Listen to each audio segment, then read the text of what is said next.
Hey there, fellow romance researchers. Welcome to The Love Scientist, where we turn chemistry into connection and science into soulmates using data and science to help you be more successful at romance. And today we're going to get very real about what not to say during a fight with your partner, because there are some phrases, they're not just mean, they're biologically and psychologically damaging. And yes, science has proof of this, because if you're in a relationship, you've been in a fight. And the bottom line is how we react in that fight and the things we say, what we do with our words has scientific consequences. So we're going to take a look at 7 phrases that you should never say during a fight, according to science.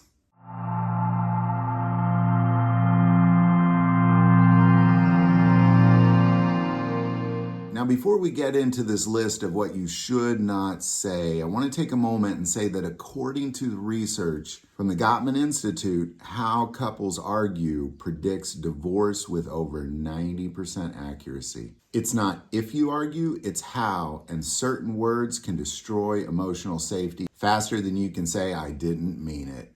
So let's get right into it.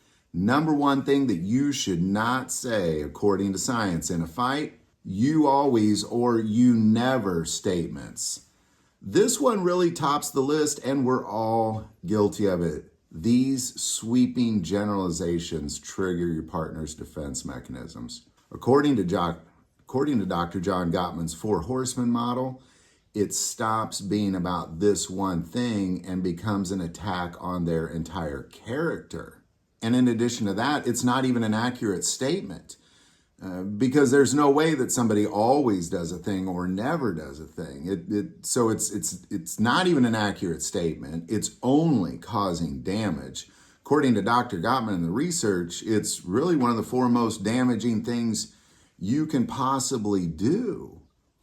So what can we do to make it better? Well, choose sentences like, I noticed this has happened a few times, or it's starting to affect, or it's starting to affect me, can we talk? It's a lot better than saying, you never do this thing or you always do this thing. It's an attack on them personally, and they're gonna feel it for sure. All right, number 2 is never tell them to calm down. This is never gonna go well. Well, why? It invalidates their emotional state and how they're feeling in that moment. According to Dr. Lisa Feldman Barrett, this phrase activates the amygdala and escalates the emotional response. You knew this when you were a child, that you did not like to be told to calm down, and this goes for everybody. So how can we fix it? Use statements like, I want to understand what you're feeling. Help me see it from your side. Because statements like that validate what it is that they're feeling, because they may not be correct in what they're saying, but their feelings are valid, and you can't invalidate that. And only telling them to calm down is going to go terrible every single time. All right, the 3rd thing we're going to take a look at that you should never say, according to science, is you're just like your, and then fill in the blank, mom, dad, ex, brother, sister, etc. Comparing your partner to someone they may have complex or painful feelings about, maybe even fearful feelings about, that's what therapists call triangulation.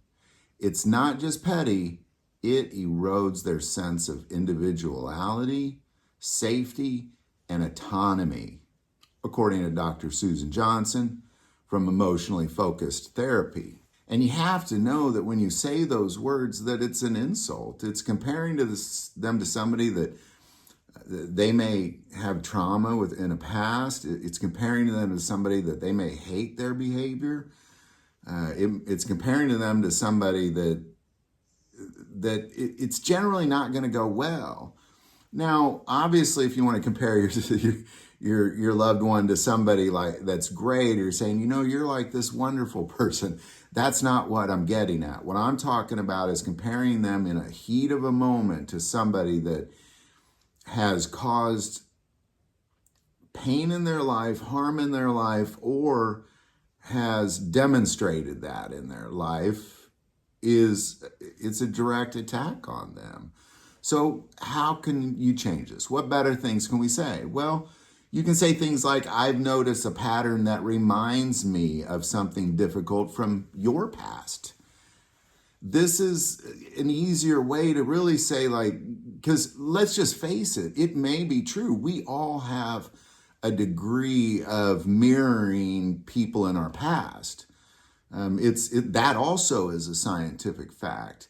But instead of insulting them about it, maybe just tell them that you've seen a pattern and it's affecting you, and can we talk about it? It's a much safer way to approach it than to say you're like this person.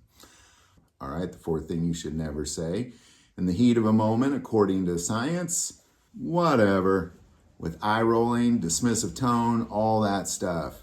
This is nonverbal content. Nonverbal content, like eye rolling and saying whatever, is one of the most toxic behaviors, and let's just face it, childish behaviors, because this is something that we all did when we were in the heat of a moment as teenagers. Gottman's research shows contempt is the number one predictor of divorce, according to longitudinal studies on contempt. And somebody that you regularly tell them that you love, when they see this contempt, they're going to start believing what you do and not what you say. So what can we do to change it? Say things like, I'm overwhelmed, I need a breather, I need a break. Just step away for a few moments, cool down, and come back to it. All right, the sixth thing we're going to take a look at that you should never say in the heat of the moment, according to science, I don't care.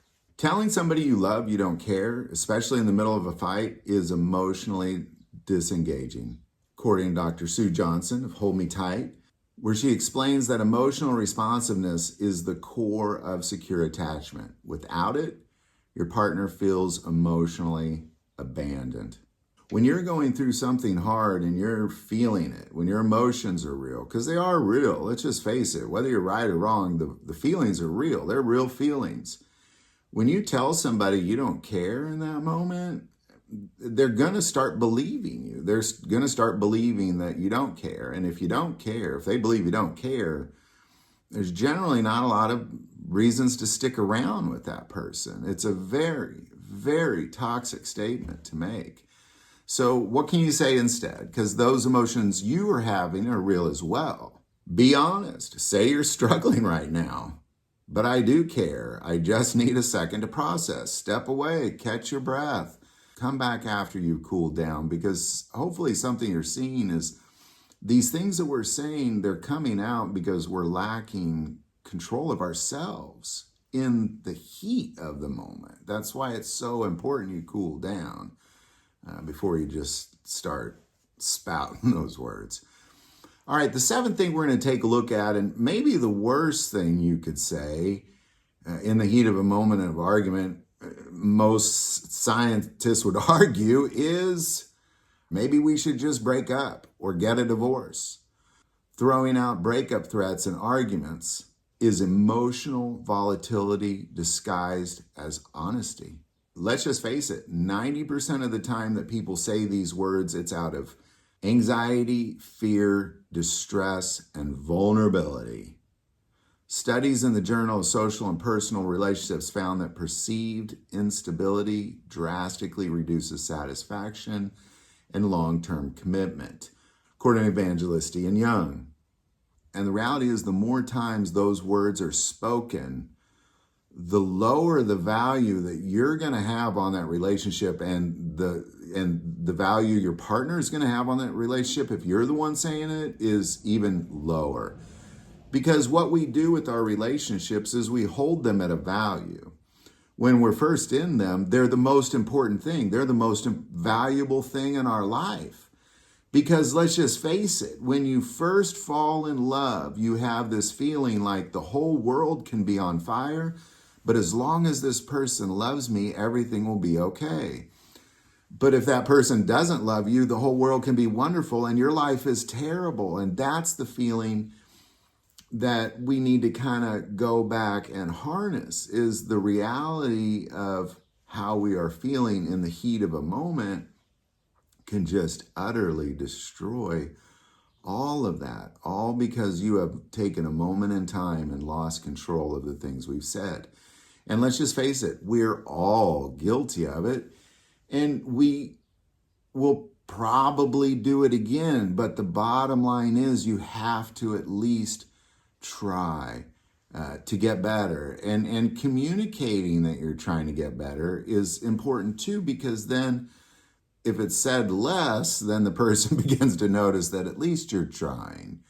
And the reality is, if you want to fight more logically and scientifically, is don't talk about it until your heart rate is less than 100 beats per minute. Then talk about it. Like literally use data to dictate how and when you have these conversations. But the truth is, fights don't ruin relationships. How you fight absolutely does. And if you avoid these 7 phrases, you're not just saving your relationship, you're building emotional resilience backed by science. So if you learned something new in this video, take a moment, click that like and subscribe button. It's very important that we introduce science into our relationships and use logic when you're making decisions, because love is science, literally.